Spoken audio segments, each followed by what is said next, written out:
Baik lagi dengan gue Gian, and welcome to What's on Film. Alasan Dokter Setan, villain terbaik Gotham ketika dirinya hampir membunuh Gotham. Gue mau share nih kenapa jaga sinemanya nanti Gotham dan Tira itu Dokter Setan cocok banget jadi main villain karena hampir dikit lagi ngebunuh Gotham. Dalam jagat sinemanya nanti, Gotham akan satu film sama Tira. Sepertinya nih di komiknya pun cukup ngetis bahwa siapa yang akan menjadi main villainnya. Karena dalam komik Gotham Putih Hitam itu bercerita tentang perjalanan Gotham dan Tira, yang dimana Tira menginvestigasi organisasi pembuat senjata canggih yang didalangi oleh Dokter Setan. Namun Dokter Setan ini hanyalah satu dari banyak wadah musuh utama Gotham sebenarnya, yaitu arwah pangeran jahat dari planet Gotham, yaitu Chuluika. Origin permusuhan mereka ada di komik Gotham Putih Hitam di volume 1 bagian 2, di mana mereka adalah rival. Yang dimana sang pangeran itu merasa dipermalukan sama Gotham waktu duel seperti gladiator. Gotham itu mengalah waktu dirinya menang telak, padahal sebenarnya di situ Gotham cuma mau menghormati sang pangeran. Tapi karena nggak bisa menahan malu, Chuluika bunuh diri depan Gotham dan bersumpah bakal ngebunuh Gotham dengan sangat menyakitkan.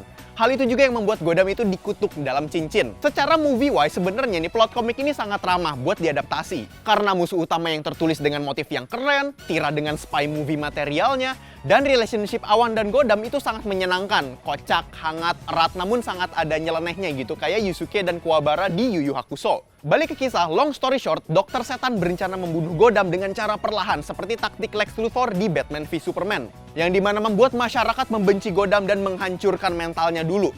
Dan ditutup dengan fitnah Gotham membantai Dokter Setan dengan senjata mesin yang di-remote kemudian direkam video dan diviralin. Gotham membunuh. Dokter Setan pun menyandera Tira karena ingin disiapkan untuk dibunuh juga nih, agar Gotham merasakan rasanya kehilangan seseorang yang berharga. Sehingga ketika mental Gotham itu hancur, dirinya menang telak pas duel.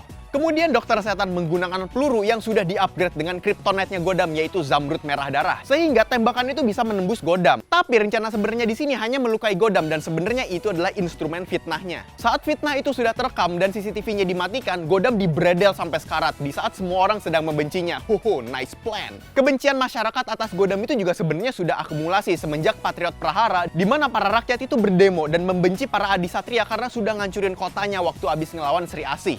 Timeline Patriot Prahara dan Gotham Putih Hitam itu sama-sama timeline pusaka, jadi masih satu linear walaupun beda komik. Jadi rencana Chuluika selain dendam pribadi, momentum itu juga dia gunakan buat ngehancurin reputasinya Gotham seperti dulu dirinya dipermalukan Culun Ika sama penduduk planet Gotham saat dirinya masih menjadi pangeran kerajaan. Namun ternyata rencananya Chuluika ini melampaui ekspektasi. Tiranya tersandra dan Gothamnya sekarat. Trivia, di dalam komik ini ternyata Gotham bisa dilukai sama pukulan ajian Braja Musti milik Empu Selawase. Yang berarti kalau Gotham duel sama Gatot Kaca seperti yang pernah kita bahas sebelumnya, Gotham bakal terluka parah ketika kehantam ajian Braja Musti. Kemudian AI-nya Tira ketika mengintai markasnya Dokter Setan itu bernama Chelsea. Yang dimana di jagat sinemanya nanti, Tira akan diperankan oleh Chelsea Islan. Menurut kalian gimana nih? Apakah Dokter Setan, Chuluika cocok menjadi villain utamanya dan mastermind di jagat sinemanya Gotham dan Tira nanti? Share pendapat kalian di kolom komentar bawah. Kalau misalnya kalian suka dengan seputar film dan game, lu bisa cek website kita kincir.com karena di situ ada pembahasan soal film dan game, lu bisa langsung aja ke dalam websitenya. Oke, cukup sekian untuk What's on Film kali ini. Sampai jumpa di What's on berikutnya.